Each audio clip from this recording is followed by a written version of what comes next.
एक राजा जिसकी सत्ता अपार थी मगर मन बेचैन था। एक सवाल नहीं, तीन सवाल थे जो उसकी नींद छीन रहे थे। क्या आप जानते हैं इन संसार में सबसे महत्वपूर्ण समय क्या है? सबसे ज़रूरी इंसान कौन होता है? और सबसे बड़ा काम कौन सा होता है?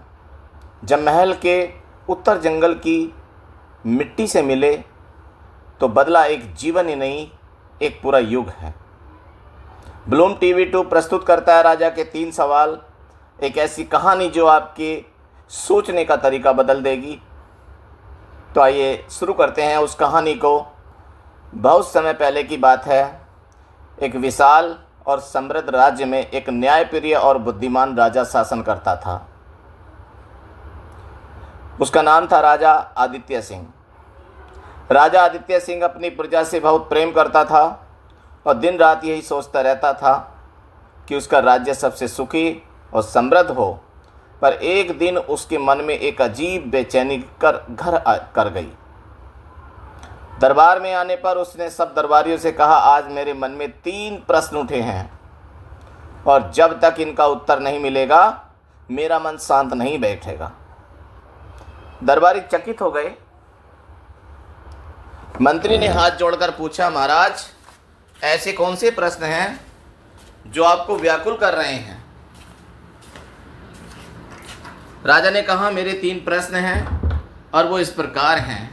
नंबर 1, संसार में सबसे महत्वपूर्ण समय कौन सा होता है? इस संसार में सबसे महत्वपूर्ण व्यक्ति कौन होता है? इस संसार में सबसे महत्वपूर्ण कार्य कौन सा होता है? पूरा दरबार स्तब्ध रह गया। ये प्रश्न गूढ़ थे, सामान्य नहीं। इनका उत्तर देना कठिन था। राजा ने घोषणा की कि जो व्यक्ति मेरे इन तीनों प्रश्नों का उत्तर देगा उसे मैं अपने दरबार में मुख्य सलाहकार बनाऊंगा और 100 सोने की मुद्राएं इनाम में दूंगा। राज्य भर में यह घोषणा फैलाई गई। दूसरे दिन से ही विद्वानों, साधुओं, ज्योतिषियों और महात्माओं की भीड़ दरबार में लगने लगी। कोई शास्त्रों से उत्तर देता, कोई भविष्यवाणी से। कुछ ने समय को सबसे महान बताया, कुछ ने माता पिता को सबसे महत्वपूर्ण व्यक्ति कहा, किसी ने पूजा को सबसे बड़ा कार्य बताया, किसी ने युद्ध को। राजा ने ध्यानपूर्वक सबकी बातें सुनी पर संतुष्ट नहीं हुआ। 3 दिन ऐसे ही बीत गए। राजा के मन की उलझन बढ़ती जा रही थी। उसने कहा, अब मैं स्वयं उत्तर खोजने निकलूंगा। मंत्री बोले, महाराज आप कहाँ जाएंगे? राजा बोले, मुझे किसी ऐसे व्यक्ति की तलाश है जो मेरी बातों को जीवन से समझता हो, किताबों से नहीं। और इस तरह एक सामान्य वेश में राजा आदित्य सिंह अपने घोड़े पर सवार होकर अकेले जंगल की ओर निकल गया। कुछ कोस दूर चलने पर राजा एक छोटी सी कुटिया पर पहुंचा, जहां एक वृद्ध किसान अपने खेत में खुदाई कर रहा था। उसके हाथों में फपोले थे, कपड़े मैले थे, पर चेहरा शांत और प्रसन्न था। राजा ने उससे पूछा, बाबा क्या मुझे कुछ जल मिलेगा? बूढ़ा किसान मुस्कुराया और कहा, अतिथि को जल नहीं देंगे तो खेत भी रूठ जाएंगे। बैठो बेटा। राजा ने जल पिया और फिर बोला, बाबा क्या मैं एक रात यहाँ रह सकता हूँ? वृद्ध ने कहा, रहने में क्या बुराई है बेटा, मगर यहाँ कोई महल नहीं, बस एक फूस की झोपड़ी है। किसान ने सरलता से उत्तर दिया। राजा मुस्कुराया, उसे यही चाहिए था, सादगी और सच्चाई। रात को आग के पास बैठकर राजा ने किसान से कहा, बाबा क्या मैं आपसे कुछ पूछ सकता हूँ? पूछो बेटा। किसान ने सिर हिलाया। राजा ने अपने तीनों प्रश्न दोहराए। किसान थोड़ी देर चुप रहा, फिर बोला, उत्तर तो मैं दूंगा मगर कल सुबह दूंगा। राजा ने कहा, ठीक है बाबा। अगले दिन सुबह किसान फिर खेत में काम करने लगा। राजा ने कहा, बाबा मुझे बताइए उत्तर। बूढ़ा किसान बोला, पहले इन क्यारियों की खुदाई करा दो, फिर बात करेंगे। राजा ने हल उठाया और खुदाई शुरू कर दी। दोपहर तक वह पसीने से भीग गया। अचानक सामने से दौड़ता हुआ एक घायल युवक आया। उसके पेट से खून बह रहा था। किसान और राजा दोनों ने मिलकर उसकी मरहम पट्टी की, पानी पिलाया और उसे झोपड़ी में लिटाया। राजा ने पूछा, तुम कौन हो? युवक ने धीरे से कहा, मैं एक डाकू था, आपकी हत्या करने आया था। राजा चौंक गया।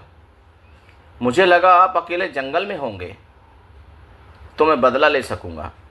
मेरे पिता को वर्षों पहले आपके सैनिकों ने युद्ध में मारा था, पर जैसे ही मैं आया मुझे किसी और डाकू ने ही घायल कर दिया। मुझे लगा मैं मर जाऊंगा, मगर आपने मेरी जान बचा ली। अब मैं आपके प्रति कृतज्ञ हूँ। राजा स्तब्ध रह गया। रात को जब सब शांत हुआ, राजा ने फिर पूछा, अब तो बाबा उत्तर दे दीजिए। किसान मुस्कुराया और कहा, पहला प्रश्न था सबसे महत्वपूर्ण समय कौन सा होता है? तो उसका उत्तर था, जो समय अभी है वही सबसे महत्वपूर्ण है, क्योंकि उसी में हम कुछ कर सकते हैं। न बीते समय को बदल सकते हैं, न भविष्य को पकड़ सकते हैं, बस वर्तमान है जिसमें जीवन है। राजा की आंखें फैल गईं। दूसरा प्रश्न था, सबसे महत्वपूर्ण व्यक्ति कौन होता है? तो उसका उत्तर है, जिसके साथ आप उस समय हैं वही सबसे महत्वपूर्ण व्यक्ति होता है। आज तुम मेरे साथ थे इसलिए मैं महत्वपूर्ण था। फिर वह घायल युवक आया तो वह सबसे महत्वपूर्ण हो गया। राजा ने सिर हिलाया।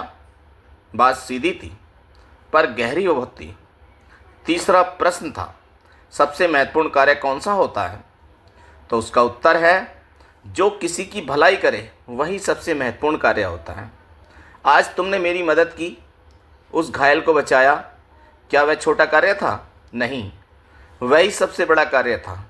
राजा ने कुछ देर सोचकर सिर झुका लिया। बाबा, आपने मेरे सारे प्रश्नों का उत्तर दे दिया। आप ही मेरे सच्चे गुरु हैं। बूढ़ा किसान मुस्कुराया। राजा बेटा, मैं कोई विद्वान नहीं, पर जीवन ने मुझे सिखा दिया कि जो समय है वही सर्वोत्तम है और जो आपके सामने है वही आपका धर्म है। राजा आदित्य सिंह ने वही प्रण किया। अब वह हर निर्णय वर्तमान की ज़रूरतों और सामने वाले की भलाई के अनुसार करेगा। राजा वापस महल लौटा और दरबार में सबको अपने अनुभव बताए। उसने उस किसान को दरबार में आमंत्रित किया और उसका सम्मान किया। वह दिन था और आज का दिन राज्य में न्याय और सेवा का ऐसा युग शुरू हुआ कि लोग वर्षों तक उस राजा को याद करते रहे। 3 प्रश्नों के 3 उत्तर जो जीवन को बदल सकते हैं। सबसे महत्वपूर्ण समय अभी, सबसे महत्वपूर्ण व्यक्ति जो सामने है, सबसे महत्वपूर्ण कार्य किसी की मदद करना। दोस्तों, कहानी कैसी लगी प्लीज़ कमेंट में ज़रूर बताएं और चैनल को सब्सक्राइब ज़रूर करें।